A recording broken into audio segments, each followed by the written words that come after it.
दैनिक जीवन में जो नियमित होने वाली घटनाओं में एक महत्वपूर्ण घटना है, वो घटना है विवाह की। हमारे यहाँ विवाह होता है, शादी होती है, तो बहुत सारे विवाह और शादियां वैदिक पद्धति से होते हैं और बहुत सारे विवाह और शादियां पौराणिक पद्धति से होते हैं। इसमें भी सबसे खराब जो बात मुझे दिखाई देती है वैदिक पद्धति से होने वाले विवाहों में और दूसरे विवाहों में, जो सबसे खराब बात पश्चिम की नकल है, वो ये ब्रास बैंड बजाते हैं, बारात लेके जाते हैं। ये जो बारात जाती है और इसमें जो ब्रास बैंड, ब्रास समझते हैं, वो भोपू जैसा जो बजाते हैं, बड़ा ही दम लगती है, उसमें पूरे फेफड़े फूल जाते हैं।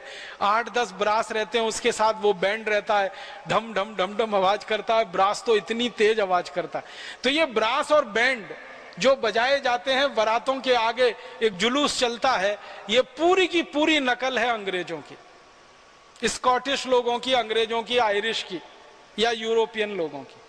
यूरोप में ये परंपरा है, खासकर इंग्लैंड में, स्कॉटलैंड में, आयरलैंड में, कि ये ब्रास और बैंड तब बजाया जाता है जब दूसरे दुश्मन पर हमला करने के लिए जाया जाता है।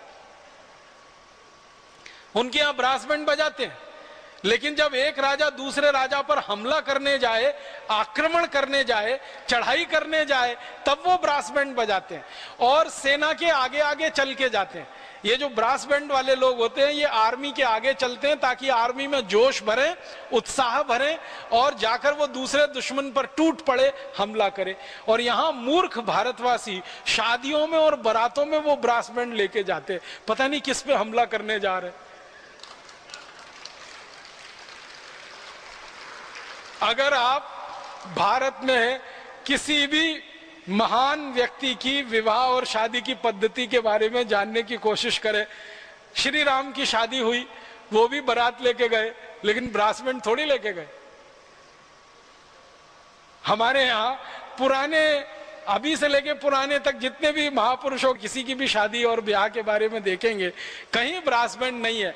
ये अंग्रेजों की भारत में जब दखल हुई और उनकी आर्मी यहाँ आकर रहने लगी और उनकी आर्मी में ये ब्रास बैंड बजने लगा, क्योंकि उनको हमला करना रहता था, कभी ये भारत के एक राजा पर, कभी दूसरे राजा पर, कभी तीसरे राजा पर, कभी चौथे राजा पर।